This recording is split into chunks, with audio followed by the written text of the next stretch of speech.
ನಮಸ್ಕಾರ, ನಾನು ಮಾಲಿನಿ ಭಾಸ್ಕರ್. ನನ್ನ ಫುಡ್ ಚಾನೆಲ್ಗೆ ಸ್ವಾಗತ. ಇವತ್ತು ನಾನು ಸಿಹಿ ಕುಂಬಳಕಾಯಿ ರೊಟ್ಟಿ ಮಾಡಿ ತೋರಿಸ್ತೀನಿ. ನೀವೆಲ್ಲ ಈರುಳ್ಳಿ ರೊಟ್ಟಿ, ಬೇರೆ ತರಕಾರಿ ಎಲ್ಲ ಹಾಕಿರೋ ರೊಟ್ಟಿ ತಿಂದಿರ್ತೀರ. ಸಿಹಿ ಕುಂಬಳಕಾಯಿ ರೊಟ್ಟಿ ಯಾರಿಗೆ ಗೊತ್ತು ಕಾಮೆಂಟ್ ಸೆಕ್ಷನಲ್ಲಿ ತಿಳಿಸಿ. ಇದಕ್ಕೆ ಏನೇನು ಬೇಕು ಅಂತ ಹೇಳ್ತೀನಿ. ಇದಕ್ಕೆ ಆ್ಯಕ್ಚುಲಿ ತೊಳೆದಕ್ಕಿ ಹಿಟ್ಟು ಬೇಕು, ಯಾಕೆಂದರೆ ಮೃದುವಾಗಿ ಬರುತ್ತೆ.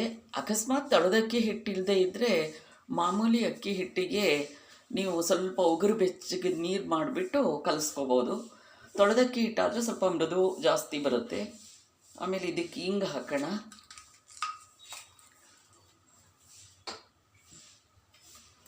ಆಮೇಲೆ ಇದಕ್ಕೆ ಹಸಿಮೆಣಸಿನ್ಕಾಯಿ, ಕರಿಬೇವಿನ ಸೊಪ್ಪು ಪೇಸ್ಟ್ ಮಾಡಿ ಇಟ್ಕೊಂಡಿದ್ದೀನಿ. ಆಮೇಲೆ ಕೊತ್ತಂಬರಿ ಸೊಪ್ಪು ಹಾಕ್ತಾಯಿದ್ದೀನಿ.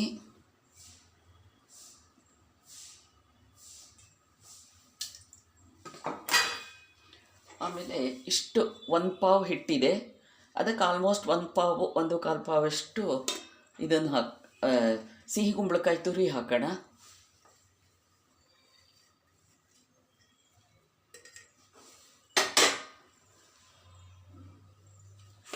ಆಮೇಲೆ ಇದಕ್ಕೆ ರುಚಿಗೆ ತಕ್ಕಷ್ಟು ಉಪ್ಪು ಹಾಕೋಣ.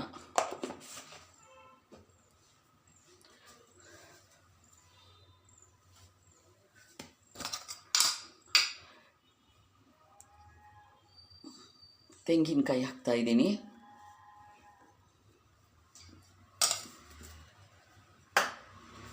ಹೇಳಕ್ಕೆ ಮರ್ತಿದ್ದೆ, ಹಸಿಮೆಣಸಿನ್ಕಾಯಿ ಕರಿಬೇವಿನ ಸೊಪ್ಪು ಪೇಸ್ಟ್ ಜೊತೆಗೆ 1 ಟೀ ಸ್ಪೂನ್ ಜೀರಿಗೆನೂ ಹಾಕಿಬಿಟ್ಟು ನಾನು ಪೇಸ್ಟ್ ಮಾಡಿ ಇಟ್ಕೊಂಡಿದ್ದೀನಿ.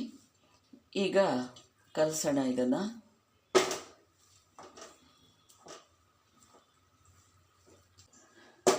ಇದನ್ನು ಈ ಥರ ಬಾಣಲಿನಲ್ಲಿ ತಟ್ಬೋದು.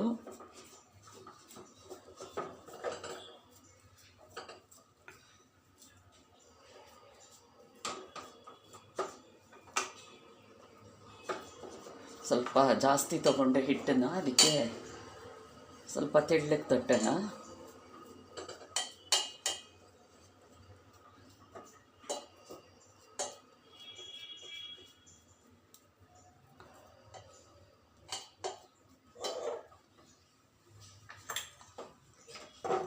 ಸ್ಟೋವ್ ಹಚ್ತಾ ಇದ್ದೀನಿ.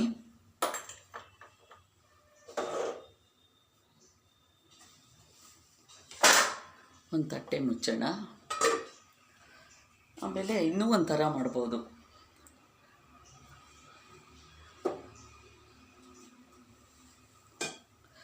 ಬೇಕಾದರೆ ಬಾಳೆ ಎಲೆ ಇದ್ದರೆ ಬಾಳೆ ಎಲೆಯಲ್ಲಿ ತಟ್ಬಿಟ್ಟು ಈ ಥರ ಹೆಂಚು ಮೇಲೆ ಹಾಕ್ಬೋದು. ಇಲ್ಲ ಈ ಥರ ಇಂಡಾಲಿಯಂ ಪ್ಲೇಟ್ ಇಟ್ಕೊಂಡಿದ್ದೀನಿ ನಾನು ರೊಟ್ಟಿ ತಟ್ಟಕ್ಕೆ ಅಂತ, ಇದರಲ್ಲೂ ಮಾಡ್ಬೋದು.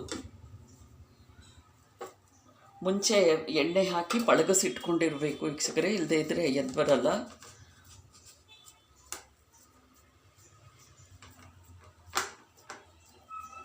ಈ ಥರ ನೋಡಿ ತೆಳ್ಳಕ್ಕೆ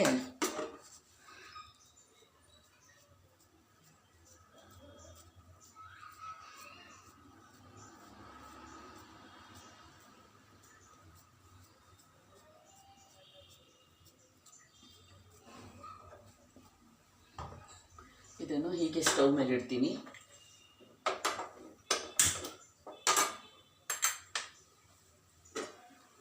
ಇದಾಗ್ತಾ ಇದೆ, ಇದನ್ನು ಮುಚ್ತೀನಿ.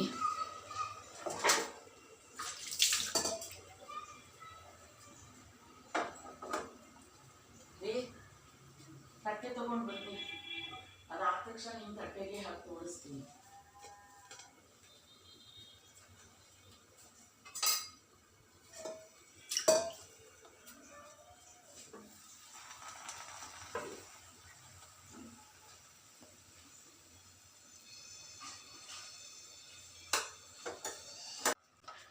ಈಗ ಸಿಹಿ ಕುಂಬಳಕಾಯಿ ರೊಟ್ಟಿ ರೆಡಿಯಾಗಿದೆ.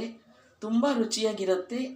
ಮಾಡಿಬಿಟ್ಟು ನೋಡಿಬಿಟ್ಟು ಕಾಮೆಂಟ್ ಮಾಡಿ, ಸಬ್ಸ್ಕ್ರೈಬ್ ಮಾಡ್ಕೊಳ್ಳಿ. Thank you.